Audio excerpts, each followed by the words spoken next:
রাম রাম বন্ধুরা, নমস্কার বন্ধুরা। সিআইএসএফ এ কনস্টেবলে ৭০,০০০ নতুন নিয়োগ। হ্যাঁ বন্ধুরা, তোমরা একেবারে সঠিক শুনেছ। সিআইএসএফ এ কনস্টেবল পদে ৭০,০০০ নতুন নিয়োগ জারি করেছে এবং এই নিয়োগের যে অ্যাপ্রুভেল সেটা গৃহ মন্ত্রণালয়ের তরফ থেকে জারিও করে দিয়েছে। প্রমাণস্বরূপ তোমরা সেই অ্যাডভার্টাইজমেন্টটা একবার দেখো। গৃহ মন্ত্রণালয়ের তরফ থেকে অ্যাপ্রুভেল দিয়েছে ৭০,০০০ সিআইএসএফ কনস্টেবলে নিয়োগ করাবে।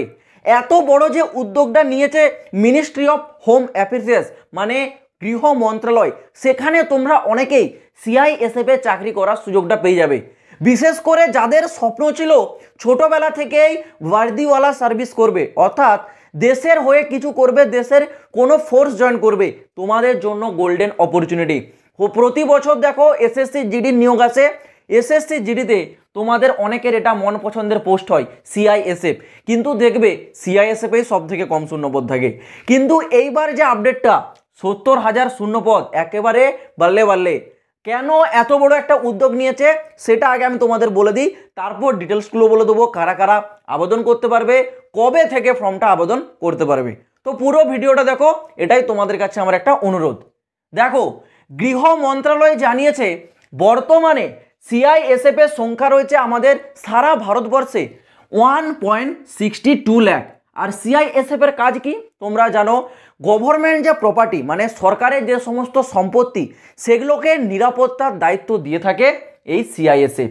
অর্থাৎ তোমরা যদি দেখো মেট্রো রেলওয়েতে সেখানে দেখবে সিআইএসএফ গার্ডে আছে, এয়ারপোর্টে সিআইএসএফ গার্ডে থাকে, এছাড়াও গভর্নমেন্টের যেসব মিনিস্ট্রির যে অফিসগুলো আছে সেখানে দেখবে সিআইএসএফ গার্ড থাকে, পরমাণু কেন্দ্রতেও সিআইএসএফ গার্ড থাকে। তো এগুলোর নিরাপত্তা আরও কড়া করার জন্যই এই পদক্ষেপটা নেওয়া হয়েছে। বর্তমানে বলছে ১,৬২,০০০ মানে 1.62 লাখ সিআইএসএফ আছে, কিন্তু সেই সংখ্যাটাকে বাড়িয়ে করে দেওয়া হবে। কত সংখ্যা বাড়িয়ে করা হবে? টোটাল 2.20 লাখ মানে 2,20,০০০ করা হবে। তার জন্যই নতুন ৭০,০০০ সিআইএসএফ নতুন নিয়োগ করাবে। বুঝতে পারছো, দুর্দান্ত অপরচুনিটি সিআইএসএফ এ যাওয়ার জন্য। এবার এখানে এই যে সিআইএসএফ নিয়োগ করাবে, এখানে তোমাদের কনস্টেবল জিডির পোস্ট থাকবে, কনস্টেবল ট্রেডসম্যানের পোস্ট থাকবে এবং হেড কনস্টেবল মিনিস্ট্রিয়ালেরও পোস্ট থাকবে। আলাদা আলাদা পোস্ট থাকবে, কিন্তু সব থেকে বেশি কিসের পোস্ট থাকবে না কনস্টেবল জিডি। তোমরা জানো কনস্টেবল জিডি বা কনস্টেবল ট্রেডসম্যান এই দুটোর যে এজ লিমিট হয়, কোয়ালিফিকেশনের ক্রাইটেরিয়া হয়, সমস্ত কিছু সেম হয়। শুধুমাত্র হেড কনস্টেবল যে মিনিস্ট্রিয়াল সেখানে একটু হাই কোয়ালিফিকেশন হয়ে যায়, সেখানে 12 পাস হয়ে যায়, কিন্তু জিডি কনস্টেবল আর ট্রেডসম্যানে দেখবে 10 পাস থাকে। তো আমি এখানে জিডির কথাটাই বলছি। জিডিতে যারা যাবে সিম্পল 10 পাসে তোমরা আবেদনটা করতে পারবে, আর কিচ্ছু প্রয়োজন নেই। আর বয়স সীমা তোমাদের থাকতে হবে 18 থেকে 23। যারা জেনারেল ক্যাটাগরি ক্যান্ডিডেট আছো, যারা ওবিসি 3 বছরের ছাড় পাবে, এসসি এসটিরা পেয়ে যাবে 5 বছরের ছাড়। যদি বলে রাখি এখানে স্যালারি যেমনটা থাকে এখানে আর্ম ফোর্সের 21,700 টাকা থেকে 69,100 টাকা, যেটা তোমাদের পে লেভেল থাকে, মানে আনুমানিক ওই 30 থেকে 34,000 টাকা পার মান্থ স্টার্টিং স্যালারি তোমাদের হয়ে যাবে।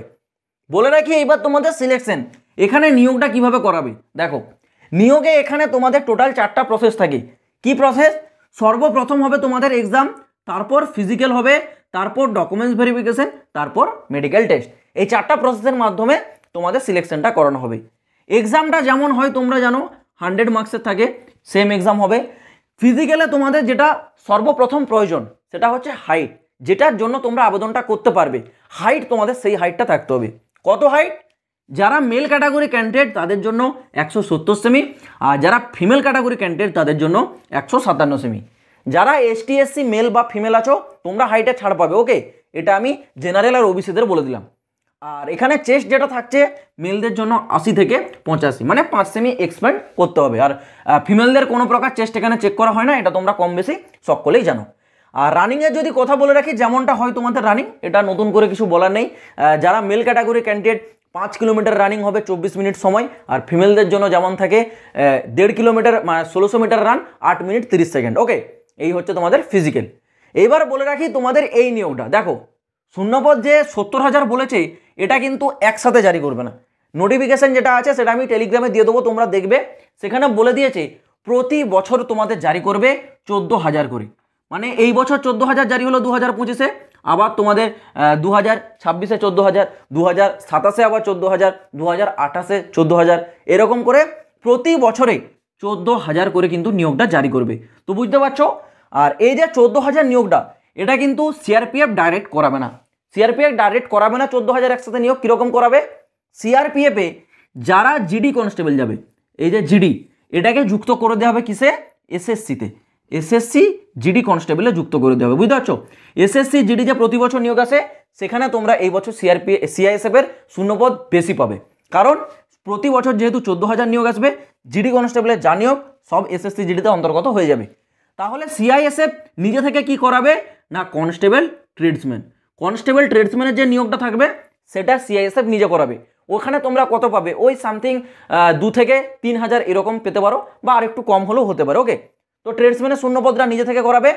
আর করাবে নিজে থেকে কি না, তোমাদের head constable ministerial, head constable ministerial HCM এর যে পোস্ট, সেটা সিআইএসএফ নিজে করাবে। সিআইএসএফ হেড কনস্টেবল মিনিস্ট্রিয়াল আর কনস্টেবল ট্রেডসম্যানটা ডাইরেক্ট নিয়োগ করাবে, আর জিডিটাকে যুক্ত করে দেবে এসএসসি জিডিতে। মানে 2025 সালে এসএসসি জিডির যে নতুন নিয়োগ, সেখানে তোমরা সিআইএসএফ এর দুর্দান্ত শূন্যপদ পেতে চলেছ। কারণ প্রতি বছর 14,000 করে সিআরপিএফ নিয়োগ করাবে, সিআইএসএফ নিয়োগ করাবে, যেটা তোমাদের টোটাল ভ্যাকেন্সি ডিক্লেয়ার করা হয়েছে 70,000। যদি আমার কথাগুলোতে তোমাদের এখনও বিশ্বাস না হয়, তোমরা টেলিগ্রামে যাও, টেলিগ্রামের লিঙ্ক ভিডিও ডিসক্রিপশনে আছে, যাও। আমি অ্যাডভার্টাইজমেন্টটা দিয়ে দিচ্ছি, যেটা মিনিস্ট্রি অফ হোম অ্যাফেয়ার্স মানে গৃহ মন্ত্রণালয়ের তরফ থেকে বলা হয়েছে, সে সমস্ত কিছু সেখানে কিন্তু উল্লেখ করা হয়েছে। তো অবশ্যই তোমরা একবার দেখে নেবে। আর যারা যারা সিআইএসএফকে পছন্দ করো, এখন থেকে প্রস্তুতি নাও, দুর্দান্ত অপরচুনিটি।